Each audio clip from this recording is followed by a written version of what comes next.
Hi there. Okay, it's on to recreational drugs. So we're going to have a look at recreational drugs and the impact that they have on neurotransmitters. I will also be going through examples of specific recreational drugs, but you do not need to know what each drug effect has on each neurotransmitter example.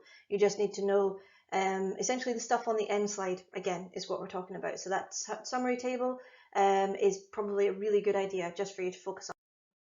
So recreational drugs are substances that alter neurotransmitter action for a non-medical reason. Okay, they can be agonists or antagonists, or sometimes reuptake blockers or enzyme degradation blockers as well, but generally we go for agonists or antagonists. A lot of them target the reward pathway, so dopamine production in the brain as well. So the effects that recreational drugs can have on a person, they can affect mood, so they can make you happy, sad, all those kind of things. Cognition, thinking, your ability to work through problems, that sort of thing. Perception, they can alter your perception of events, sounds, sights, smells, all those kinds of things. And your behavior, so what you might not normally do, you might end up doing. So for example, say you're afraid of heights, you might end up climbing a scaffolding while you're high on drugs because they're affecting your fundamental behavior. They can also have physiological effects on your movement, your digestion, and your reproduction. So in terms of movement, they can really affect your balance and coordination. In terms of digestion, they can either block everything up or make everything go far too fast. And they can also affect your reproduction. Generally, when we're talking about reproduction, we're talking, for males, it's usually an inability to produce healthy sperm as well as actually get erections, that kind of thing. For females, we're usually talking hormonal imbalances that are knock-on effects. So a lack of egg production, a lack of endometrial lining production, that sort of thing. This list comes up quite a lot in exam questions. So like, give 2 effects on of recreational drugs on a person. Okay, so you could go, they affect mood, they affect movement, they affect digestion, reproduction, anything on that list. Repeated use of recreational drugs can lead to 2 possible things happening. Addiction, and what that means is needing the drug in order to not feel awful, and tolerance, so requiring more of the drug to feel an effect. Okay, so we're going to be looking at, well, exactly how does that happen? Because again, addiction and tolerance, particularly addiction, lots of people again perceive it as an issue where it's just that person is just weak-willed and they can't get over themselves, whereas addiction is an actual physical thing that is happening inside a person. It's a neurotransmitter thing. Essentially, the body is punishing the person until they get more of the drug. So addiction is caused by repeated use of drugs that act as antagonists. That is a fact you need to know, okay? So you do need to know that it's caused by repeated use of antagonists.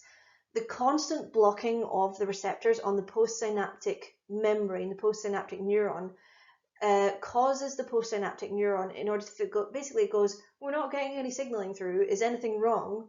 Right, I'm going to make some more receptors because it seems like something's wrong. So essentially we get more receptors up to the postsynaptic membrane. As a result, that neurotransmission pathway becomes a lot more sensitive for when it is working, and this is known as sensitization. So this in diagram form is, this is the normal thing that's happening. So what happens is constant use of the antagonist drug is blocking those receptors. As a result, the neuron generates more receptors, and we get far more receptors being produced, so that when that normal pathway happens, we get huge amounts of signal generation. Now, let's give an example, and let's say this pathway is a pain pathway, and you've constantly been taking antagonists to block this pain, and then you stop taking the antagonist, you've got loads more receptors, and then a tiny little signal comes through, and suddenly you're in colossal amounts of pain. Okay, and the only thing that stops that pain is taking more of that antagonist drug. And this is where we get into the idea of addiction, the body feeling like it needs that drug in order to feel A, normal, but then B, just not terrible. An example of addiction, ketamine is a tranquilizer. It causes hallucinations, pain relief, memory loss. It's supposed to be used as a horse tranquilizer. It's not designed for humans at all, but there's a significant illegal market on it. Prolonged use of ketamine leads to anxiety, shaking, heart palpitations, because all of the pathways that control these actions become more sensitive to the neurotransmitters that cross them. So if you're using ketamine on a regular basis, you are causing sensitization in the pathways of heart palpitations, muscle control, the kinds of things that ketamine is blocking. And as a result, when you stop taking the ketamine, you're going to end up with these symptoms. And particularly the heart palpitation one is particularly scary because anything that affects the heart you should be extremely cautious over. Tolerance is the second thing. Tolerance is caused by repeated use of drugs that are agonists. Okay, so constant overstimulation of that pathway. What tolerance means is you need a larger amount of the drug in order to have any kind of effect. The repeated activation of the receptors causes the postsynaptic neuron to lower their numbers. So essentially we've got the neuron and it's going, we're getting a lot of stimulation here. I'm just going to take away a few of these receptors because clearly something's a bit weird here. And we get a lower number of the receptors. So let's look at that in diagram form. This is the normal number of receptors with the agonist drug constantly stimulating those receptors,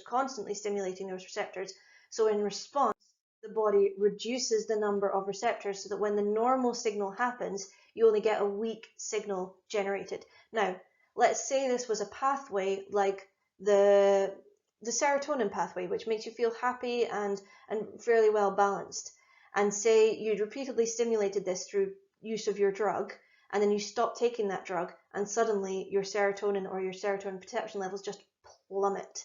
Because even though you're releasing normal amounts of serotonin, you don't have the ability to receive that signal anymore, and you only get a weak signal, which results in the person just feeling really low, really dreadful, and then of course they resort to the drug because the drug is the way that they can, basically make more of that feeling inside themselves.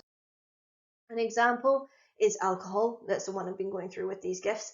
Alcohol suppresses the central nervous system, causes feelings of euphoria and reduced anxiety overall. It causes inhibition of our checking kind of part of our brain, the part of the brain that says, "Are you sure that's a good idea?" Essentially, the brain controls gets shut down a little bit during alcohol use.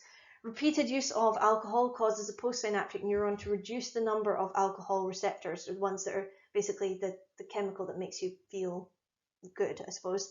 This means more alcohol is needed to cause the same effect. It also means that activation of those pathways when you're not on the alcohol isn't as effective. Okay, and this results in the person wanting to go back and have more alcohol in order just to feel normal, in order just to feel not rubbish. So this is a summary of it. Again, from the whole of what I've just chatted through, this is the basics of what you need to know. So repeated use of an antagonist, a recreational antagonist, will cause addiction. The effect that has on the neuron is you get sensitization, the number of receptors increase. Repeated use of a drug that's an agonist will cause tolerance in the person, and the effect on the neuron is desensitization, the number of receptors on the postsynaptic membrane decrease. Now, that's it. That's the whole of that key area. It is enormous, which is why I really recommend you focus on these grey tables that I have included at the end, summarizing the information that has covered. The point of the video before that was just trying to put a little bit of context. But in terms of exam type stuff, you can really only be asked about the stuff in the grey table. So hopefully this has been useful for you. This is the end of the neurobiology section of this unit. The next 4 key areas, one of which is really small, so don't panic. The next 4 key areas are all about the immune system. So this is the end of the brain stuff. Next 4 key areas, still on neurobiology and immunology, is the immunology section.